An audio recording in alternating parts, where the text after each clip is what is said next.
Good morning students. ഇന്നത്തെ ക്ലാസ്സിൽ നമ്മൾ ഡിസ്കസ് ചെയ്യാൻ പോകുന്നത് ഡീസൽ എഞ്ചിനെ കുറിച്ചാണ്. ലാസ്റ്റ് ക്ലാസ്സിൽ നമ്മൾ പെട്രോൾ എഞ്ചിനെ കുറിച്ച് പഠിച്ചു, അതിൻ്റെ വർക്കിംഗ് പഠിച്ചു, അതിൻ്റെ വർക്കിംഗ് പ്രിൻസിപ്പിൾ പഠിച്ചു, അതോടൊപ്പം തന്നെ അതിൻ്റെ എഫിഷ്യൻസി കാൽക്കുലേഷനും പഠിച്ചു. എന്താണ് പെട്രോൾ എഞ്ചിൻ്റെ എഫിഷ്യൻസി കാൽക്കുലേറ്റ് ചെയ്യാനുള്ള equation? Efficiency eta is equal to 1 minus 1/ρ 1 minus 1/ρ whole raised gamma minus 1. Rho എന്ന് പറഞ്ഞാൽ എന്താണ്? Compression, adiabatic compression ratio. It's value is V1/V2 അല്ലേ, അഡിയബാറ്റിക് കംപ്രഷൻ റേഷ്യോ. ഓക്കെ, ഇനി അപ്പം ഈ ഇക്വേഷനിൽ നിന്ന് നമുക്ക് മനസ്സിലാക്കാൻ സാധിക്കും, പെട്രോൾ എഞ്ചിൻ്റെ എഫിഷ്യൻസി കൂട്ടണമെങ്കിൽ എന്ത് കൂട്ടണം? കംപ്രഷൻ റേഷ്യോ കൂട്ടണം അല്ലേ. കംപ്രഷൻ റേഷ്യോ കൂട്ടിയാൽ മാത്രമേ എന്ത് ചെയ്യാൻ പറ്റത്തുള്ളൂ? പെട്രോൾ എഞ്ചിൻ്റെ എഫിഷ്യൻസി കൂട്ടാൻ സാധിക്കുകയുള്ളൂ. അപ്പോൾ ഈ കംപ്രഷൻ റേഷ്യോ എന്ന് പറയുന്ന സംഭവം നമ്മൾ എവിടെയാണ് ഉപയോഗിച്ചത്? നമുക്കറിയാം, പെട്രോൾ എഞ്ചിന് 4 സ്ട്രോക്കുകളാണുള്ളത്. ഏതൊക്കെയാണ്? ഫസ്റ്റ് സ്ട്രോക്ക് ചാർജിങ് സ്ട്രോക്കും, second one compression stroke, third one working stroke, fourth one exhaust stroke. ഇങ്ങനെയാണ് നമ്മൾ പഠിച്ചത്. അതിൽ കംപ്രഷൻ സ്ട്രോക്കിലാണ് ഈ അഡിയബാറ്റിക് കംപ്രഷൻ റേഷ്യോ വരുന്നത്. നമ്മുടെ എയറും പെട്രോളും ചേർന്ന മിശ്രിതത്തിനെ അതിൻ്റെ ഒറിജിനൽ വോളിയത്തിൻ്റെ 1/5 ആയിട്ട് കംപ്രസ് ചെയ്യും. പെട്രോൾ എഞ്ചിനകത്ത് 1/5 ആയിട്ട് കംപ്രസ് ചെയ്യും. കംപ്രസ് ചെയ്യുമ്പോഴത്തേന് കംപ്രസ് ചെയ്ത് വെക്കും. അപ്പോൾ അതിൻ്റെ പ്രഷർ കൂടും, അതിനകത്ത് ടെമ്പറേച്ചർ ഇൻക്രീസ് ചെയ്യും അല്ലേ. അപ്പോൾ ഇവിടുത്തെ compression ratio rho is equal to നമുക്ക് എത്രയെന്ന് എഴുതാം? റോ ഈസ് ഈക്വൽ ടു 5 ആണ്. 1/5 ആയിട്ടല്ലേ കംപ്രസ് ചെയ്തത്. ഇനി അങ്ങനെ ഗാമ എത്രയാണ് ഏറുന്നത്? 1.4. ഗാമ ഈസ് ഈക്വൽ ടു 1.4 ആണ്. ഇനി അപ്പോൾ അതിനകത്ത് നമുക്ക് efficiency eta is equal to എത്രയെന്ന് എഴുതാം? 1 minus 1/5 the whole raise to 1.4 minus 1.4 0.4 അല്ലേ, ഇസ് ഈക്വൽ ടു 47, നിയർലി 47%. 47% ആണ് എഫിഷ്യൻസി ഓഫ് പെട്രോൾ എഞ്ചിൻ എന്ന് പറയുന്നത്.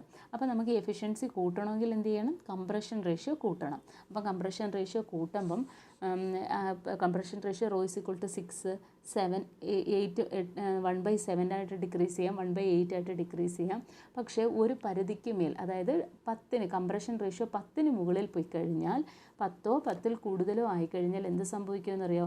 എയറും പെട്രോളും ചേർന്ന മിശ്രിതത്തിനെയാണ് നമ്മൾ കംപ്രസ് ചെയ്യുന്നത്. കംപ്രസ് ചെയ്യുമ്പോൾ എന്ത് സംഭവിക്കും? അതിൻ്റെ വോളിയം ഡിക്രീസ് ചെയ്യുന്നതിനനുസരിച്ച് അതിൻ്റെ പ്രഷർ കൂടുന്നുണ്ട്, അതേ കണക്ക് തന്നെ അതിൻ്റെ ടെമ്പറേച്ചറും കൂടുന്നുണ്ട്. അപ്പോൾ 10 10ൽ കൂടുതലും ആയിക്കഴിഞ്ഞാൽ സംഭവിക്കുന്നതെന്ന് പറഞ്ഞു കഴിഞ്ഞാൽ 10 മുകളിലോട്ട് ആകുമ്പോഴത്തേന് ഈ എയറും പെട്രോളും ചേർന്ന മിശ്രിതം സ്പാർക്ക് പ്ലഗ് ഓണാകുന്നതിന് മുമ്പ് തന്നെ കത്തിപ്പോകും. കത്തിപ്പോയി കഴിഞ്ഞാൽ നമുക്ക് യൂസ്ഫുൾ ആയിട്ടുള്ള വർക്ക് കിട്ടത്തില്ല. മനസ്സിലായോ? അപ്പോൾ മെക്കാനിക്കൽ എനർജി പ്രൊഡ്യൂസ് ചെയ്യുന്നില്ല. നമുക്ക് വേണ്ടത് എന്താണ്? ഈ കത്തുന്നതിൻ്റെ ഫലമായി ഉണ്ടാകുന്ന മെക്കാനിക്കൽ എനർജിയാണ് നമുക്ക് ആവശ്യമായി വരുന്നത് അല്ലേ. അതിന് ആ മെക്കാനിക്കൽ എനർജി ഉപയോഗിച്ചായിരിക്കും മോട്ടോർ വെഹിക്കിൾസൊക്കെ ഓടുന്നത്. അപ്പം എഫിഷ്യൻസി അപ്പോൾ ഈ 10 മുകളിൽ കൂട്ടാൻ പറ്റില്ല. അപ്പോൾ നമുക്ക് പറയാൻ പറ്റും, പെട്രോൾ എഞ്ചിൻ്റെ എഫിഷ്യൻസി നമുക്ക് ഒരു പരിധിക്ക് മേൽ കൂട്ടാൻ സാധിക്കില്ല. കാരണം എന്താണ്? കംപ്രഷൻ റേഷ്യോ 10ൽ മുകളിലായി കഴിഞ്ഞാൽ എന്ത് സംഭവിക്കും? പെട്രോളും ഗ്യാസും ചേർന്ന മിശ്രിതം അവിടെയുള്ള ഹീറ്റ് എനർജി മൂലം കത്തിപ്പോകും, സ്പാർക്ക് പ്ലഗ് ഓണാകുന്നതിന് മുമ്പ്. Practically compression ratio is always less than 10. പ്രാക്ടിക്കലായിട്ട് കംപ്രഷൻ റേഷ്യോ എപ്പോഴും 10ൽ താഴെയായിരിക്കും. മനസ്സിലായോ? അപ്പോൾ നമുക്ക് എന്തൊക്കെയായാലും ഇത്രയും ഒരു എഫിഷ്യൻസി ഉള്ളൊരു എൻജിൻ ഇട്ട് ഓട്ടിക്കാൻ പറ്റത്തില്ല. 47% എഫിഷ്യൻസി ഉള്ള ഒരു എൻജിൻ നമുക്ക് ഉപയോഗിക്കാൻ സാധിക്കില്ല. അപ്പം നമുക്ക് എന്ത് ചെയ്യണം? എൻജിൻ്റെ എഫിഷ്യൻസി കൂട്ടിയേ പറ്റത്തുള്ളൂ. അങ്ങനെ ഇരിക്കെ ജർമ്മൻ എഞ്ചിനീയറായ റുഡോൾഫ് ഡീസലാണ് ഡീസൽ എൻജിൻ ഡിസൈൻ ചെയ്യുന്നത്. ഡീസൽ എൻജിന് 4 സൈക്കിളുകളാണുള്ളത്. 4 സൈക്കിളുകളാണുള്ളത്, അതല്ലെങ്കിൽ 4 സ്ട്രോക്കാണുള്ളത്. ഈ സൈക്കിളിനെ വിളിക്കുന്ന പേരാണ് ഡീസൽ സൈക്കിളിന്. ഈ സൈക്കിളിനെ നമ്മൾ എന്തെന്ന് വിളിക്കും? ഡീസൽ സൈക്കിൾ എന്ന് വിളിക്കും. ഇനി ഡീസൽ എഞ്ചിനകത്ത് നമ്മൾ ഉപയോഗിച്ചിരിക്കുന്നത് എയറാണ്, വർക്കിംഗ് സബ്സ്റ്റൻസ് ആയിട്ട് ഉപയോഗിച്ചിരിക്കുന്നത്. ഡീസൽ എഞ്ചിനിൽ നമ്മൾ വർക്കിംഗ് സബ്സ്റ്റൻസ് ആയിട്ട് എടുത്തിരിക്കുന്നത് എന്താണ്? എയറാണ് വർക്കിംഗ് സബ്സ്റ്റൻസ് ആയിട്ട് എടുത്തിരിക്കുന്നത്. ഡീസൽ ഓയിലിനെയാണ് ഫ്യൂവലായിട്ട് എടുത്തിരിക്കുന്നത്. അപ്പോൾ ഡീസൽ എഞ്ചിനിൽ വർക്കിംഗ് സബ്സ്റ്റൻസ് എന്ന് പറയുന്നത് എയറാണ്. ഡീസൽ ആണ് ഫ്യൂവലായിട്ട് എടുത്തിരിക്കുന്നത്. ഇനി ഈ ചാർജിങ് സ്ട്രോക്കിൽ നമ്മൾ പെട്രോൾ എഞ്ചിനിൽ പഠിച്ചു ചാർജിങ് സ്ട്രോക്ക് അല്ലെങ്കിൽ ഇൻടേക്ക് സ്ട്രോക്ക് എന്ന്. അതിൽ ഇൻലെറ്റ് വാൾവ് ഓപ്പൺ ആകുമ്പം എയറും അകത്തേക്ക് വരും, പെട്രോളും അകത്തേക്ക് വരും, എയറും വരും, പെട്രോളിൻ്റെ വേപ്പേഴ്സും അകത്തേക്ക് വരും അല്ലേ, അങ്ങനെയാണ് പഠിച്ചത്. പക്ഷേ ഡീസൽ എഞ്ചിനകത്ത് ഇൻലെറ്റ് വാൾവ് ഓപ്പൺ ആകുമ്പോൾ അല്ലെങ്കിൽ ചാർജിങ് സ്ട്രോക്കിൽ ഇൻലെറ്റ് വാൾവിൽ കൂടി എയർ മാത്രമേ അകത്തേക്ക് വരികയുള്ളൂ. അതുകൊണ്ട് കംപ്രഷൻ സ്ട്രോക്കിൽ നമ്മൾ കംപ്രസ് ചെയ്യുന്നത് എയറിനെ മാത്രമാണ്. ഓക്കെ. അപ്പം അതിൻ്റെ ഒറിജിനൽ വോളിയത്തിൻ്റെ 1/17 നമ്മൾ എയറിനെ കംപ്രസ് ചെയ്യും. നമ്മൾ എയറിനെ കംപ്രസ് ചെയ്യും. ഈ കംപ്രസ് ചെയ്തിരിക്കുന്ന എയറിലേക്ക് നമ്മൾ ഡീസലിൻ്റെ ഫ്യൂവൽ സ്പ്രേ ചെയ്ത് കൊടുക്കുമ്പോൾ അവ തനിയെ കത്തും. കാരണം എന്ന് വെച്ച് കഴിഞ്ഞാൽ ഒരു എയറിനെ അതിൻ്റെ ഒറിജിനൽ വോളിയത്തിൻ്റെ 1/17 കംപ്രസ് ചെയ്യുമ്പം അതിൻ്റെ പ്രഷർ ഹൈലി ഇൻക്രീസ് ചെയ്യും. ഏകദേശം 35 to 40 അറ്റ്മോസ്ഫിയർ വരെ ഇൻക്രീസ് ചെയ്യും. അതുകൊണ്ട് തന്നെ അതിൻ്റെ ടെമ്പറേച്ചർ എന്ത് ചെയ്യും, വളരെ കൂടുതലായിരിക്കും. കാരണം എന്താണ്, 1/17 വോളിയം ഡിക്രീസ് ചെയ്തിരിക്കുന്നത്. ഓക്കെ. അപ്പം അവിടുത്തെ കംപ്രഷൻ റേഷ്യോ എത്രയാണ്? 1/17 കംപ്രസ് ചെയ്യുമ്പോൾ അവിടുത്തെ കംപ്രഷൻ റേഷ്യോ ρ = 17 ആയിരിക്കും. ഇതെന്ത് പറ്റും? കംപ്രഷൻ റേഷ്യോ കൂടിക്കഴിഞ്ഞാൽ എഞ്ചിൻ്റെ എഫിഷ്യൻസി കൂടും, എഞ്ചിൻ്റെ എഫിഷ്യൻസി വർദ്ധിക്കാൻ കാരണമാകും. അതേപോലെ തന്നെ നമ്മൾ ഡീസൽ എഞ്ചിനകത്ത് ഈ എയറിനെ അതിൻ്റെ ഒറിജിനൽ വോളിയത്തിൻ്റെ 1/17 കംപ്രസ് ചെയ്യുന്നത്. അപ്പം അതിനകത്തുണ്ടാകുന്ന പ്രഷർ എന്ന് പറയുന്നത് വളരെ കൂടുതലായിരിക്കും. നിയർലി 35 to 40 അറ്റ്മോസ്ഫിയറിക് പ്രഷറായിരിക്കും അതിൻ്റെ ഉള്ളിൽ. അപ്പോൾ ഇതുമൂലം ഡീസൽ എഞ്ചിൻ ബേസ്റ്റ് ഔട്ടായി പോകാതിരിക്കാൻ വേണ്ടിയിട്ട് അല്ലെങ്കിൽ നശിച്ചു പോകാതിരിക്കാൻ വേണ്ടിയിട്ട് നമ്മൾ അതിൻ്റെ സിലിണ്ടേഴ്സ് സ്ട്രോങ്ങർ മെറ്റീരിയൽ കൊണ്ടാണ് ഉണ്ടാക്കിയിരിക്കുന്നത്. അതിൻ്റെ സിലിണ്ടേഴ്സ് സ്ട്രോങ്ങർ ആയിട്ടുള്ള മെറ്റീരിയൽസ് കൊണ്ടാണ് നിർമ്മിച്ചിരിക്കുന്നത്. ഇനി നമ്മുടെ ഡീസൽ എഞ്ചിനകത്ത് 3 വാൾവുകളാണുള്ളത്. പെട്രോളിനകത്ത് 2 വാൾവാണുള്ളത്. പക്ഷേ ഡീസൽ എഞ്ചിനകത്ത് 3 വാൾവുകളാണുള്ളത്. ഒന്നാമത്തെ വാൾവ് എന്ന് പറയുന്നത് ഇൻലെറ്റ് വാൾവ്. ഈ ഇൻലെറ്റ് വാൾവ് ഐ കൊണ്ട് റെപ്രസെൻ്റ് ചെയ്യാം. ഇതാണ് ഇൻലെറ്റ് വാൾവ് ഐ. ഇതിൽ വഴി എയറാണ്, പ്യുവർ എയർ, അറ്റ്മോസ്ഫിയറിക് എയറാണ് അകത്തേക്ക് വരുന്നത്. ഓക്കെ. അടുത്തത് ഓയിൽ വാൾവ് എന്ന് പറയും. ഈ യെല്ലോ കളറിൽ കാണുന്നത് ഓയിൽ വാൾവ്. ഇതുവഴിയാണ് എന്ത് വരുന്നത്, ഡീസൽ ഓയിൽ വരുന്നത്. ഡീസൽ ഓയിൽ അകത്തേക്ക് സ്പ്രേ ചെയ്ത് കൊടുക്കുന്നത് ഈ ഓയിൽ വാൾവ് വഴിയാണ്. അടുത്തതെന്ന് പറയുന്നത് എക്സോസ്റ്റ് വാൾവാണ്. എക്സോസ്റ്റ് വാൾവ് എന്ന് പറഞ്ഞു കഴിഞ്ഞാൽ എന്താണ്, ബേസ്റ്റ് ഔട്ട് ആയിട്ടുള്ള ഗ്യാസ് പുറത്തേക്ക് പോകുന്നതാണ് എന്തെന്ന് പറയുന്നത് എക്സോസ്റ്റ് വാൾവ് എന്ന് പറയുന്നത്. ഈ നീല കളറിൽ കാണുന്നതാണ് എക്സോസ്റ്റ് വാൾവ് എന്ന് പറയുന്നത്. അപ്പോൾ ഇത്രയാണ് ഒരു ഡീസൽ എഞ്ചിൻ്റെ ബേസിക് ആയിട്ട് അറിഞ്ഞിരിക്കേണ്ട കാര്യങ്ങൾ എന്ന് പറയുന്നത്. ഓക്കെ. Diesel engine. ഇനി ഡീസൽ എഞ്ചിന് 4 സ്ട്രോക്കുകളാണുള്ളത്. നമ്മുടെ പെട്രോൾ എഞ്ചിൻ്റെ കണക്ക് തന്നെ ഇൻടേക്ക് സ്ട്രോക്ക് ഉണ്ട്, compression stroke, working or power stroke, exhaust stroke. ഏതൊക്കെയാണ് ഡീസൽ എഞ്ചിൻ്റെ 4 സ്ട്രോക്കുകൾ? ഇൻടേക്ക് സ്ട്രോക്ക് അഥവാ charging stroke, compression stroke, working or power stroke, exhaust stroke. Okay. അപ്പം ഡീസൽ എഞ്ചിൻ്റെ പ്രത്യേകത എന്ന് പറഞ്ഞു കഴിഞ്ഞാൽ പെട്രോൾ എഞ്ചിൻ്റെ എഫിഷ്യൻസി കുറവായതുകൊണ്ട് എഫിഷ്യൻസി കൂട്ടാൻ വേണ്ടിയിട്ട് അഡിയാബാറ്റിക് കംപ്രഷൻ റേഷ്യോ കൂടുതലാക്കി മാറ്റണം. അതിന് വേണ്ടിയിട്ട് എയറിനെ മാത്രമാണ് കംപ്രസ് ചെയ്യുന്നത്. എയറിനെ അതിൻ്റെ ടോട്ടൽ വോളിയത്തിൻ്റെ 1/17 കംപ്രസ് ചെയ്തിട്ട് അതിലേക്ക് നമ്മൾ ഡീസൽ ഫ്യൂവൽ സ്പ്രേ ചെയ്ത് കൊടുക്കുമ്പോൾ എന്ത് ചെയ്യും, അത് കത്തും, തനിയെ കത്തും. കാരണം എന്താണ്, കംപ്രസ് ചെയ്തിരിക്കുന്ന എയറിൻ്റെ ടെമ്പറേച്ചർ വളരെ കൂടുതലാണ്. വളരെ കൂടുതലെന്ന് വെച്ചാൽ നിയർലി 1300 കെൽവിനൊക്കെ വരും. 1300 കെൽവിനൊക്കെ വരുന്നതുകൊണ്ട് അതിലേക്ക് നമ്മൾ സ്പ്രേ ചെയ്ത് കൊടുക്കുമ്പോൾ, ഓയിൽ സ്പ്രേ ചെയ്ത് കൊടുക്കുമ്പോൾ അതൊക്കെ തനിയെ കത്തി ആ എനർജി ഉപയോഗിച്ച് എന്ത് ചെയ്യും, മെക്കാനിക്കൽ എനർജി ആ കത്തുന്നതിൻ്റെ ഫലമായി ഉണ്ടാകുന്ന എനർജി വെച്ച് മെക്കാനിക്കൽ എനർജി പ്രൊഡ്യൂസ് ചെയ്യുന്നത്. ഓക്കെ. അപ്പം ഡീസൽ എഞ്ചിനകത്ത് 4 സ്ട്രോക്കാണുള്ളത്. Intake stroke, compression stroke, working stroke, exhaust stroke. Okay.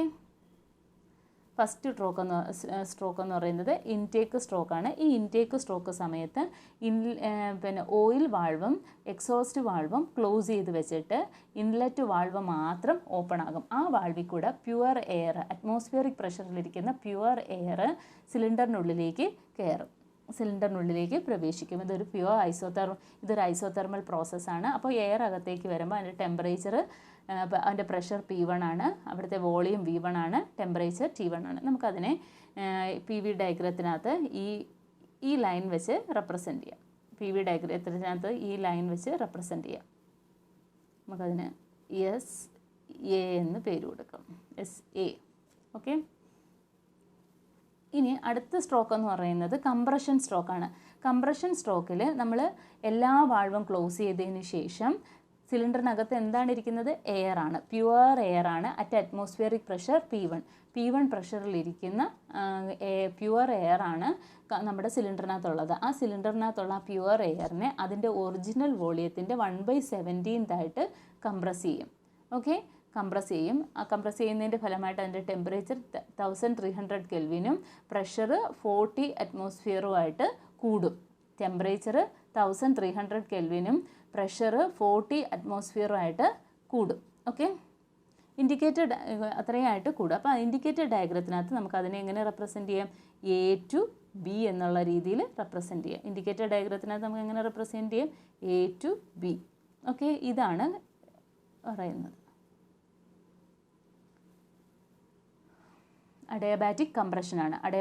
അഡയബാറ്റിക്കലി compress ചെയ്തപ്പോൾ അതിൻ്റെ പ്രഷർ എന്ത് ചെയ്തു? കൂടി, ടെമ്പറേച്ചറും കൂടി. നമുക്ക് അവിടുത്തെ പോയിന്റിൽ നമുക്കതിന് പ്രഷർ കൂടി, P2 V2, വോളിയം ഡിക്രീസ് ചെയ്തു, T2. ഇതെത്രയാണ്? P1 V1 T1. Okay, അപ്പോൾ കംപ്രസ് ചെയ്തിരിക്കുകയാണ്. കംപ്രഷൻ സ്ട്രോക്കിൻ്റെ അവസാനം നമ്മൾ അടുത്ത സ്ട്രോക്ക് എന്ന് പറയുന്നത് പവർ സ്ട്രോക്ക്. ഫ്യുവൽ വാൾവ് അഥവാ I' ഓപ്പൺ ചെയ്ത് അതുവഴി നമ്മൾ എന്ത് ചെയ്യും? ഫ്യുവലിനെ സ്പ്രേ ചെയ്ത് കൊടുക്കും, ഡീസലിനെ സ്പ്രേ ചെയ്ത് കൊടുക്കുമ്പോൾ ഡീസൽ ഇതിനകത്ത് ഹൈ ടെമ്പറേച്ചറിൽ എയർ കംപ്രസ് ചെയ്ത് വെച്ചിരിക്കുകയാണ്. അപ്പോൾ ആ സമയത്താണ് നമ്മൾ ഡീസലിനെ സ്പ്രേ ചെയ്ത് കൊടുക്കുന്നത്. അപ്പോൾ ആ ഹീറ്റ് എനർജി എന്ത് ചെയ്യും? ഡീസലിനെയും കത്തിക്കുന്നതിൻ്റെ ഫലം അതിനെ കത്തുന്നതിൻ്റെ ഫലമായിട്ട് എന്ത് സംഭവിക്കും? ആ working substance heat energy, fuel കത്തുമ്പം ആ വർക്കിംഗ് സബ്സ്റ്റൻസ് ആ ഹീറ്റ് എനർജിയെ അബ്സോർബ് ചെയ്തെടുക്കും. ഹീറ്റ് എനർജി അബ്സോർബ് ചെയ്യുമ്പം എന്ത് പറ്റും? പിസ്റ്റൺ മുകളിലേക്ക് മൂവ് ചെയ്യും. പിസ്റ്റൺ എന്ത് ചെയ്യും? ഇതാണ്ട് ഈ പിസ്റ്റൺ മൂവ് ചെയ്യാൻ തുടങ്ങും. പിസ്റ്റൺ മൂവ് ചെയ്ത് റൊട്ടേറ്റ് ചെയ്ത് എന്ത് ചെയ്യും? നമുക്ക് മെക്കാനിക്കൽ എനർജി തരും. അതാണ് ഈ ഒരു സ്റ്റേജ് എന്ന് പറയുന്നത്. അപ്പം വർക്കിംഗ് സ്ട്രോക്ക് എന്ന് പറഞ്ഞാൽ കംപ്രഷൻ സ്ട്രോക്കിന് അവസാനം നമ്മൾ ഫ്യൂവൽ വാൾവ് ഓപ്പൺ ചെയ്ത് അതുവഴി ഓയിൽ സിലിണ്ടറിനുള്ളിലേക്ക് സ്പ്രേ ചെയ്യും. അകത്ത് ടെമ്പറേച്ചർ വളരെ ഹൈ ആണ്. അപ്പം ഓയിൽ കത്തുന്ന സമയത്ത് പിസ്റ്റൺ എന്ത് ചെയ്യും? മൂവ് ചെയ്യും. സിലിണ്ടറിനുള്ളിലെ പ്രഷർ കാരണം പിസ്റ്റൺ മൂവ് ചെയ്യും. ഓക്കെ, അപ്പോൾ സിലിണ്ടറിനുള്ളിലെ ടെമ്പറേച്ചർ എത്രയായി മാറും? മാക്സിമം. അത് കത്തുന്നതിൻ്റെ ഫലമായി അതിനകത്തെ ടെമ്പറേച്ചർ ഏകദേശം 2000 കെൽവിൻ എത്തും.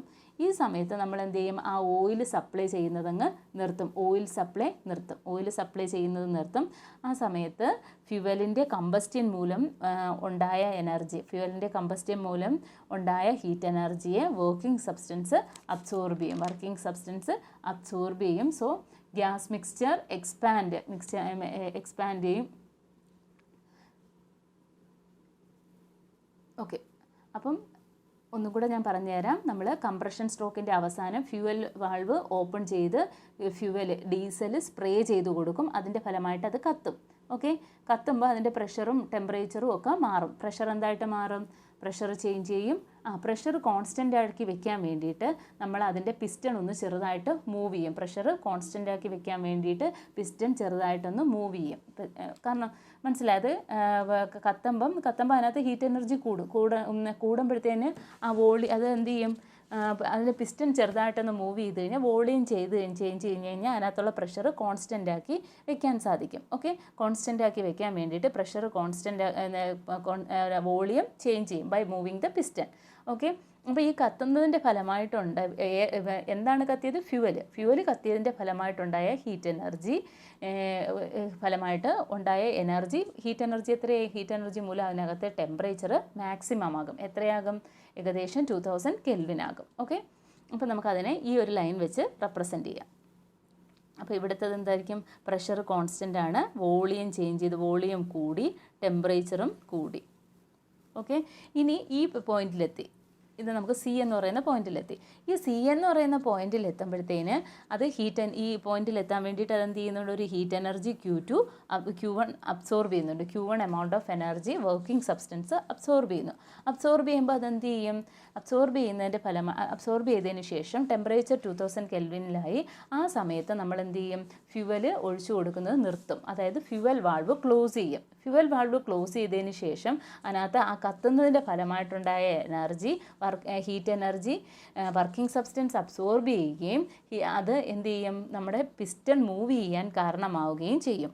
വർക്കിംഗ് സബ്സ്റ്റൻസ് അബ്സോർബ് ചെയ്തിട്ട് ഈ പിസ്റ്റൺ എന്ത് ചെയ്യും, മൂവ് ചെയ്യാൻ തുടങ്ങും. പിസ്റ്റൺ മൂവ് ചെയ്യും, അതായത് മെക്കാനിക്കൽ എനർജി പ്രൊഡ്യൂസ് ചെയ്യും. അപ്പം പിസ്റ്റൺ മൂവ് ചെയ്യുമ്പോൾ എന്ത് ചെയ്യും, ഗ്യാസ് എക്സ്പാൻഡ് ചെയ്യും. എങ്ങനെയാണ് എക്സ്പാൻഡ് ചെയ്യുന്നത്, അഡയബാറ്റിക്കലി എക്സ്പാൻഡ് ചെയ്യും. പിസ്റ്റൺ മൂവ് ചെയ്യുമ്പം സിലിണ്ടറിനുള്ളിലെ ഗ്യാസ് അഡയബാറ്റിക്കായിട്ട് എക്സ്പാൻഡ് ചെയ്യും. അഡയബാറ്റിക്കായിട്ട് എക്സ്പാൻഡ് ചെയ്യുമ്പോൾ അതിൻ്റെ പ്രഷർ കുറയും, വോളിയം കൂടും, ടെമ്പറേച്ചർ കുറയും. ഓക്കെ, അപ്പോൾ ഇതാണ് അഡയബാറ്റിക് എക്സ്പാൻഷൻ. ഈ ലൈന് സി, നമുക്ക് ഡി കൊടുക്കാം, സി ഡി.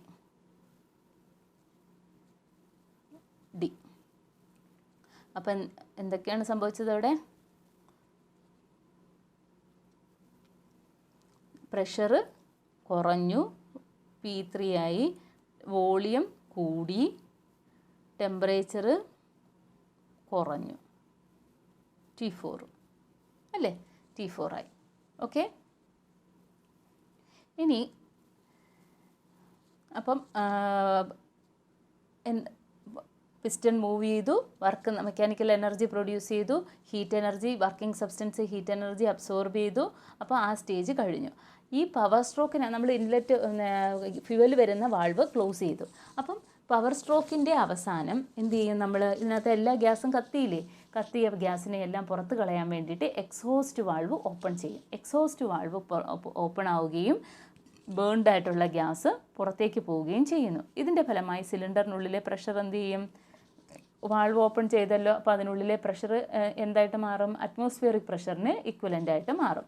അതാണ് അറ്റ് കോൺസ്റ്റൻറ്റ് വോളിയത്തിൽ അതിനകത്ത് പ്രഷർ എന്ന് പറയുന്നത് അറ്റ്മോസ്ഫിയറിക് പ്രഷറിന് ഈക്വലൻ്റ് ആയിട്ട് മാറും. ഓക്കെ, നമുക്കതിനെ ഇൻഡിക്കേറ്റർ ഡയഗ്രത്തിനകത്ത് DA എന്ന് പറയുന്ന ലൈൻ വെച്ചിട്ട് റെപ്രസെൻറ്റ് ചെയ്യാം. DA വെച്ചിട്ട് റെപ്രസെൻറ്റ് ചെയ്യാം. ഈ സമയത്ത് പുറത്തേക്ക് കളയുന്ന ഹീറ്റ്, ഈ സമയത്ത് ഇവിടെ കളയുന്ന ഹീറ്റാണ് Q2 എമൗണ്ട് ഓഫ് ഹീറ്റ്. ഇവിടെ കളയുന്നത് Q2 എമൗണ്ട് ഓഫ് ഹീറ്റാണ് പുറത്തേക്ക് കളയുന്നത്. പിസ്റ്റൺ അകത്തേക്ക് മൂവ് ചെയ്ത് നമ്മൾ എന്നിട്ട് എന്ത് ചെയ്യണം, ഈ പിസ്റ്റണെ അകത്തേക്ക് മൂവ് ചെയ്തിട്ട് ഇതിനകത്തുള്ള അൺവാണ്ടഡ് ആയിട്ടുള്ള ഗ്യാസിനെ എല്ലാം പിസ്റ്റൺ അകത്തേക്ക് മൂവ് ചെയ്യുമ്പോഴത്തേന് ഇൻലെറ്റ് വാൾവ് തുറന്നിരിക്കുകയാണ്. സോ അതിൻ്റെ ഫലമായിട്ട് ഇതിനകത്തുള്ള അൺവാണ്ടഡ് ഗ്യാസസ് ബേൺ ആവത്തതും ഒക്കെ ആയിട്ടുള്ള എല്ലാ ഗ്യാസിനെയും പുറത്തേക്ക് കളയും. ഓക്കെ, അപ്പോഴത്തേന് പുറത്തേക്ക് കളയുമ്പോൾ അതെവിടെ എത്തിച്ചേരും, ഈ എയിൽ നിന്ന് എസ്സിൽ എത്തിച്ചേരും. എയിൽ നിന്ന് എസ് എന്ന് പറയുന്ന ഇനിഷ്യൽ സ്റ്റേറ്റിൽ എത്തിച്ചേരും. അങ്ങനെ ആ ഒരു സൈക്കിള് കംപ്ലീറ്റ് ആവും. അങ്ങനെ ഡീസൽ എഞ്ചിൻ്റെ ഒരു സൈക്കിള് വീണ്ടും കംപ്ലീറ്റ് ആവും. ഇതാണ് ഡീസൽ എഞ്ചിൻ്റെ വർക്കിംഗ് എന്ന് പറയുന്നത്. അപ്പം ഡീസൽ എഞ്ചിന് 4 സ്ട്രോക്കുകളാണ്. ഇൻടേക്ക് സ്ട്രോക്ക്, അവിടെ നമ്മൾ എയറിനെ മാത്രമാണ് ഇൻലെറ്റ് വാൾവിൽ കൂടെ അകത്തേക്ക് കടത്തി വിടുന്നത്. Atmospheric pressure P1. ദെൻ എന്ത് ചെയ്യും, ആ കംപ്രഷൻ സ്ട്രോക്കിൽ എയറിനെ അതിൻ്റെ ഒറിജിനൽ വോളിയത്തിൻ്റെ 1/17 കംപ്രസ് ചെയ്യും. ഈ കംപ്രസ് ചെയ്തതിനകത്തേക്ക് വർക്കിംഗ് സ്ട്രോക്കിൽ നമ്മൾ ഡീസൽ ഫ്യൂവൽ ഓയിൽ വാൾവ് വഴി സ്പ്രേ ചെയ്ത് കൊടുക്കും. അങ്ങനെ ഹൈ ടെമ്പറേച്ചറിലിരിക്കുന്ന എയറിലോട്ടാണ് നമ്മൾ സ്പ്രേ ചെയ്ത് കൊടുക്കുന്നത്. സോ ഫ്യൂവൽ എന്ത് ചെയ്യും, കത്തും, കമ്പസ്റ്റ്യന് വിധേയമാകും. ആ കമ്പസ്റ്റ്യൻ മൂലമുണ്ടാകുന്ന ടെമ്പറേച്ചർ അല്ലേ, കമ്പസ്റ്റ്യൻ്റെ ഫലമായിട്ട് പ്രഷർ എന്ത് ചെയ്യും, അതിനകത്തെ പ്രഷർ കോൺസ്റ്റൻ്റ് ആക്കി വെക്കാൻ വേണ്ടിയിട്ട് നമ്മൾ പിസ്റ്റൺ ചെറുതായിട്ടൊന്ന് മൂവ് ചെയ്യും. പിസ്റ്റൺ ചെറുതായിട്ടൊന്ന് മൂവ് ചെയ്യും. അവിടുത്തെ ടെമ്പറേച്ചർ എന്ന് പറയുന്നത് നിയർലി 2000 കെൽവിൻ ആയിരിക്കും. അപ്പോൾ ആ സമയത്ത് എന്ത് ചെയ്യും, വർക്കിംഗ് സബ്സ്റ്റൻസ് ഫ്യൂവൽ കത്തിയിൽ നിന്ന് കിട്ടിയ ഹീറ്റ് എനർജിയെ അബ്സോർബ് ചെയ്യുമ്പോഴത്തേന് എന്ത് ചെയ്യും, പിസ്റ്റൺ മൂവ് ചെയ്യുകയും വോളിയം കൂടുകയും പ്രഷർ കുറയുകയും ചെയ്യും. ഓക്കെ, പ്രഷർ കുറയുകയും ചെയ്യും. ഇനി ഇതിലേക്ക് ഈ പവർ സ്ട്രോക്കിൻ്റെ അവസാനം എന്ത് ചെയ്യും, നമ്മൾ എക്സോസ്റ്റ് വാൾവ് ഓപ്പൺ ആക്കുകയും ഈ കത്തിയ ഗ്യാസിനെയൊക്കെ പുറത്തേക്ക് കളയുകയും ചെയ്യും. പിന്നീട് പിസ്റ്റൺ അകത്തേക്ക് മൂവ് ചെയ്ത് അൺവാണ്ടഡ് ആയിട്ടുള്ള ഗ്യാസിനെ, അതായത് കത്തിയതും കത്താത്തതുമായിട്ടുള്ള ഗ്യാസിനെ പുറത്തേക്ക് കളയുന്നു. ഓക്കെ, ഇതാണ് പുറത്തേക്ക് കളയുന്നു. പുറത്തേക്ക് കളയുന്ന സമയത്ത് ബാക്കിയുള്ള ഹീറ്റ് എനർജിയും കൂടെ dissipate, Q2 amount of heat energy dissipated in to the atmosphere. And ഇതിനെ വിളിക്കുന്ന പേരാണ് എക്സോസ്റ്റ് സ്ട്രോക്ക് എന്ന്. ഓക്കെ, അങ്ങനെ ഒരു സൈക്കിൾ കംപ്ലീറ്റ് ആവും. ഇനി നമുക്ക് എങ്ങനെയാണ് ഡീസൽ എഞ്ചിൻ്റെ എഫിഷ്യൻസി കാൽക്കുലേറ്റ് ചെയ്യുന്നതെന്ന് നോക്കാം. അപ്പോൾ നമ്മൾ പറഞ്ഞു first charging stroke pure air അകത്തേക്ക് വരും. രണ്ടാമത്തത് കംപ്രഷൻ സ്ട്രോക്കാണ്. നമ്മൾ ഗ്യാസിനെ അഡയബാറ്റിക് ആയിട്ടാണ് കംപ്രസ് ചെയ്യുന്നത്. അതായത് T1 V1 raised gamma minus 1 is equal to T2 V2 raised gamma minus 1. അടുത്തത് പവർ സ്ട്രോക്ക്. നമ്മൾ 1/17 ആയിട്ട് ഡിക്രീസ് ചെയ്ത് വെച്ചിരിക്കുന്ന വോളിയത്തിലേക്ക് നമ്മൾ എന്ത് ചെയ്യുന്നു, ഡീസൽ ഫ്യൂല് സ്പ്രേ ചെയ്ത് കൊടുക്കുന്നു. സ്പ്രേ ചെയ്യുന്നതിൻ്റെ ഫലമായിട്ട് ഡീസൽ കത്തുകയും അതിൻ്റെ ഫലമായിട്ടുണ്ടാകുന്ന heat energy Q1 amount of heat എനർജിയെ വർക്കിംഗ് സബ്സ്റ്റൻസ് അബ്സോർബ് ചെയ്യുകയും ചെയ്യുന്നു. ആ Q1 എമൗണ്ട് ഓഫ് എനർജി എന്ന് പറയുന്നത് MCP, കാരണം അറ്റ് കോൺസ്റ്റൻറ്റ് പ്രഷറാണ്. Q1 is equal to MCP T3 minus T2. Okay, ഇതിന് ശേഷം എന്ത് ചെയ്യും, ഈ ഹീറ്റ് എനർജി അബ്സോർബ് ചെയ്യുമ്പോഴത്തേന് പിസ്റ്റൺ എന്ത് ചെയ്യും, മൂവ് ചെയ്യാൻ തുടങ്ങും. That is mechanical energy produce ചെയ്യും. So the gas get expanded. അതിൻ്റെ ഫലമായിട്ട് ഗ്യാസ് എന്ത് ചെയ്യും, എക്സ്പാൻഡ് ചെയ്യും. എങ്ങനെയാണ് എക്സ്പാൻഡ് ചെയ്യുന്നത്, അഡയബാറ്റിക്കലി എക്സ്പാൻഡ് ചെയ്യും. അപ്പം അവിടുത്തെ ഇക്വേഷൻ എന്ന് പറയുന്നത് T4 V1 raised gamma minus 1 is equal to T3 V3 raised gamma minus 1. Okay, അടുത്തത് എക്സോസ്റ്റ് സ്ട്രോക്കാണ്. അതായത് ഈ ബേൺ ഔട്ട് ആയിട്ടുള്ള എല്ലാ ഗ്യാസസും പുറത്തേക്ക് കളയുന്ന ഒരു പ്രോസസ്സ്. ആ സമയത്ത് Q2 amount of heat dissipate ചെയ്യും. അതായത് Q2 is equal to MCV T4 minus T1. Okay, ഇനി ഡെറിവേഷൻ. അപ്പം വർക്കിംഗ് സ്ട്രോക്കിൽ വർക്കിംഗ് സബ്സ്റ്റൻസ് അബ്സോർബ് ചെയ്ത ഹീറ്റ് എനർജി എന്ന് പറയുന്നത് Q1 is equal to MCP T3 minus T2. ഇനി എക്സോസ്റ്റ് സ്ട്രോക്കിൽ പുറത്തേക്ക് ഇജക്റ്റ് ചെയ്ത heat energy Q2 is equal to MCV T4 minus T1. MCV T4 minus T1. നമുക്കറിയാം ഒരു കാർനോട്ട് എഞ്ചിൻ്റെ എഫിഷ്യൻസി ഈറ്റ is equal to 1 minus Q2/Q1 ആണെന്ന്. ഇവിടെ Q2ൻ്റെ വാല്യൂ അറിയാം, Q1ൻ്റെ വാല്യൂ അറിയാം. സബ്സ്റ്റിറ്റ്യൂട്ടിങ് ദീസ് ടു വാല്യൂസ്, Q2ന് പകരം CV T4 മൈനസ് T1, Q1ന് പകരം CP T3 minus T2 which is equal to 1 minus 1/ഗാമ T4 minus T1 T3 minus T2 എന്ന് കിട്ടും. ഓക്കെ, ഇനി നമ്മൾ പറഞ്ഞ് കംപ്രസ് ചെയ്യുന്നത് എങ്ങനെയാണ്, അഡയബാറ്റിക്കലി കംപ്രസ് ചെയ്യുകയാണെന്ന്. അപ്പോൾ അവിടുത്തെ കംപ്രഷൻ അഡയബാറ്റിക് ഇക്വേഷൻ എന്ന് പറയുന്നത് T1 V1 raised gamma minus 1 is equal to T2 V2 raised gamma minus 1. നമുക്കിനി ഇവിടുന്ന് T4 മൈനസ് T1ൻ്റെയും T3 മൈനസ് T2ൻ്റെയും വാല്യൂ കണ്ടുപിടിക്കണം. അതിനാണ് നമ്മൾ ഈ അഡയബാറ്റിക് കംപ്രഷൻ റേഷ്യോ കാൽക്കുലേറ്റ് ചെയ്യുന്നത്. അതിനകത്ത് നിന്ന് T1 ഇസ് ഈക്വൽ ടു, ഈ ഇക്വേഷനകത്ത് നിന്ന് നമുക്ക് T1 is equal to T2 into V2 by V1 raised gamma minus 1 എന്ന് കൊടുക്കാം. അപ്പോൾ നമുക്ക് എന്ത് കിട്ടും, T1 is equal to T2 V2 by V1 the whole raised gamma minus 1. V2 by V1 എന്ന് പറഞ്ഞാൽ എന്താണ്, 1/ρ ആണ്. V2 by V1 by V2 എന്ന് പറഞ്ഞാൽ റോ ആണ്. അപ്പം V2 ബൈ V1 എന്ന് പറഞ്ഞാൽ 1/ρ the whole raised gamma minus 1. Okay, ഇനി നമ്മൾ ഈ DA എന്ന് പറയുന്ന കർവ്, DA അതായത് ഈ സ്റ്റെപ്പിൽ കോൺസ്റ്റൻറ്റ് വോളിയത്തിലാണ് നടക്കുന്നത് അല്ലേ. ഈ സ്റ്റെപ്പ് കോൺസ്റ്റൻറ്റ് വോളിയത്തിലാണ് നടക്കുന്നത്. ഓക്കെ, അവിടുത്തെ പ്രഷർ എന്താണ്, കോൺസ്റ്റൻ്റ് ആണ്. അപ്പം നമുക്ക് V2 by T2 is equal to V3 by T3 എന്ന് പറയാം. Okay, V2 by T2 is equal to V3 by T3 എന്ന് പറയാം. നമ്മൾ ഈ BC എന്ന് പറയുന്ന സ്റ്റേജ് കോൺസ്റ്റൻറ്റ് പ്രഷറിലാണ് നടക്കുന്നത്. ഇതും കോൺസ്റ്റൻറ്റ് വോളിയത്തിലാണ് നടക്കുന്നത്. അപ്പോൾ ഇത് കോൺസ്റ്റൻറ്റ് പ്രഷറിലാണ് നടക്കുന്നത്. അപ്പോൾ ഈ സ്റ്റേജിൽ V2 by T2 is equal to V3 by T3 എന്ന് നമുക്ക് പറയാം. കാരണം എന്താണ്, ചാൾസ് ലേ അപ്ലൈ ചെയ്യുന്നു. BC എന്ന് പറയുന്ന പോയിന്റിൽ V2 by T2 is equal to V3 by T3. അതിനകത്ത് നിന്ന് T3യുടെ വാല്യൂ കാൽക്കുലേറ്റ് ചെയ്യണം. ഓക്കെ, DA അല്ല BC ആണേ, BC. അപ്പം V2 by T2 is equal to Charles law ആണ് അപ്ലൈ ചെയ്തിരിക്കുന്നത്. V2 by T2 is equal to V3 by T3. അതിനകത്ത് നിന്ന് T3 ഇസ് ഈക്വൽ ടു നമുക്ക് എന്തെന്ന് എഴുതാം, T2 into V3 by V2. അവിടെ ഞാൻ V3 ബൈ V2ന് E എന്ന് പറയുന്നൊരു ലെറ്റർ വെച്ചിട്ട് റെപ്രസെൻറ്റ് ചെയ്തു. Okay, where E is the adiabatic expansion ratio. E എന്ന് പറഞ്ഞാൽ എന്താണ്, അഡയബാറ്റിക് എക്സ്പാൻഷൻ റേഷ്യോ ആണ് E എന്ന് പറയുന്നത്. ഇനി നമ്മൾ ഈ സ്റ്റേജ് വേണ്ടേ പവർ സ്ട്രോക്കിൽ നമ്മൾ അഡയബാറ്റിക് എക്സ്പാൻഡ് ചെയ്യുന്നുണ്ട്, അഡയബാറ്റിക് എക്സ്പാൻഷൻ ഉണ്ട്. അതിനകത്ത് നിന്ന് T4V1 = T3V3 എന്നുള്ള ഇക്വേഷൻ എടുത്തു. ഓക്കെ, അതിന് T3V3 അതിനകത്ത് നിന്ന് T4ൻ്റെ വാല്യൂ T3 × V3/V1 Γ-1. ഓക്കെ, അത് 2 സ്റ്റെപ്പ് എഴുതാനുണ്ട്.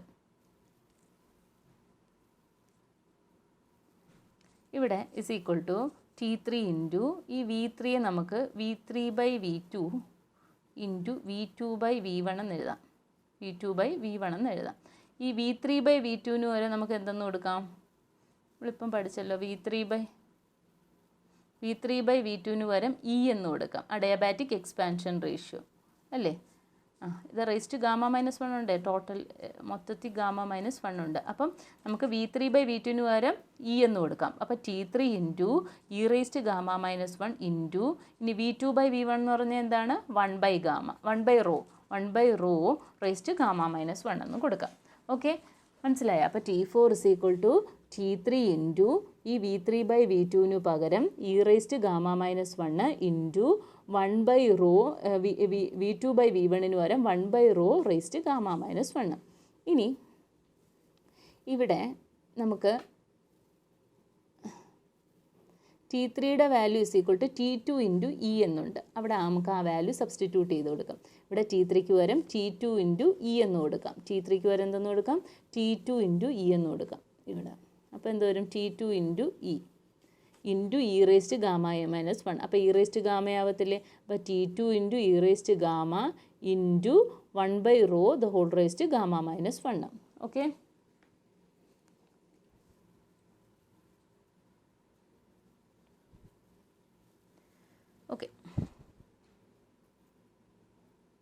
ഓക്കെ. അപ്പോൾ നമുക്ക് T4ൻ്റെ വാല്യൂ കിട്ടി, T1ൻ്റെ വാല്യൂ T3യുടെ വാല്യൂ കിട്ടി. നമുക്ക് ആ വാല്യൂ എല്ലാം കൂടെ കൊണ്ടുവന്ന് ഈ ഇക്വേഷൻ അത് സബ്സ്റ്റിറ്റ്യൂട്ട് ചെയ്തേക്കാം. Efficiency = 1 - 1/Γ T4 - T1 /T3 - T2. Okay, അതിനകത്ത് T1ന് പകരം ഈ വാല്യൂ സബ്സ്റ്റിറ്റ്യൂട്ട് ചെയ്ത് കൊടുക്കുക, T4ന് പകരം ഈ വാല്യൂ സബ്സ്റ്റിറ്റ്യൂട്ട് ചെയ്ത് കൊടുക്കുക, T3ക്ക് പകരം ഈ വാല്യൂ സബ്സ്റ്റിറ്റ്യൂട്ട് ചെയ്ത് കൊടുക്കുക. സബ്സ്റ്റിറ്റ്യൂട്ട് ചെയ്ത് കൊടുക്കുമ്പോൾ നമുക്ക് എഫിഷ്യൻസിയുടെ ഇക്വേഷൻ കിട്ടും. എഫിഷ്യൻസി η = 1 - 1/Γ T4 - T4ന് പകരം T2 e⁻Γ 1/ρ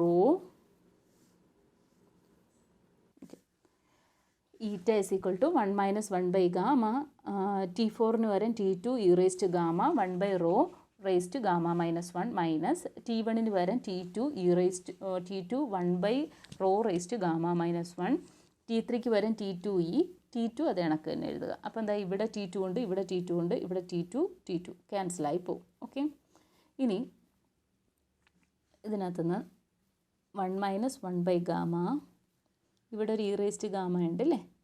അപ്പം ഇവിടെ ഒരു 1/ρ⁻Γ-1 ഉണ്ട്. അപ്പം അത് കോമൺ ആയിട്ട് എടുക്കുക. അപ്പം e⁻Γ - 1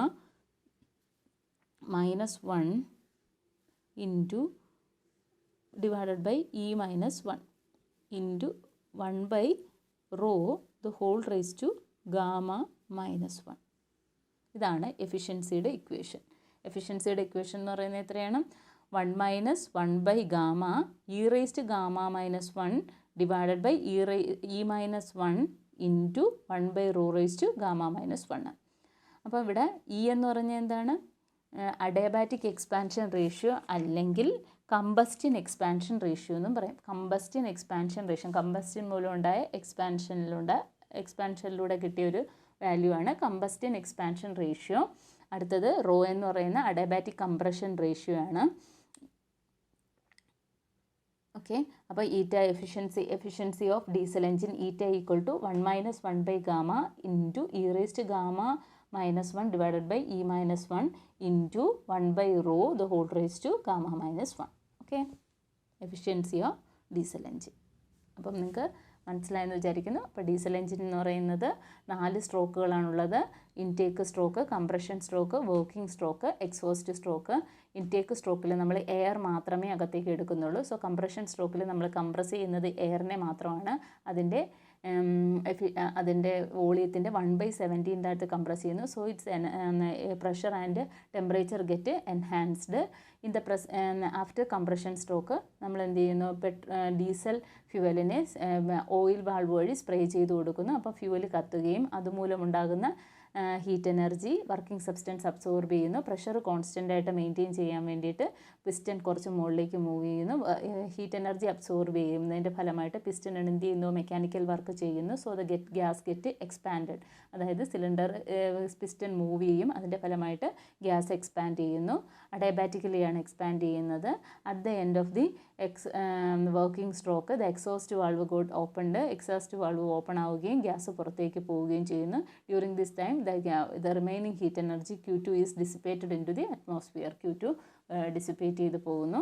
അപ്പം വീണ്ടും സിസ്റ്റം എന്ത് ചെയ്യുന്നു, ഇനിഷ്യൽ സ്റ്റേറ്റിലേക്ക് എത്തിച്ചേരുന്നു. Then the cycle repeat. Cycle വീണ്ടും സ്റ്റാർട്ട് ചെയ്യുന്നു. ഇതാണ് ഡീസൽ എഞ്ചിൻ എന്ന് പറയുന്നത്.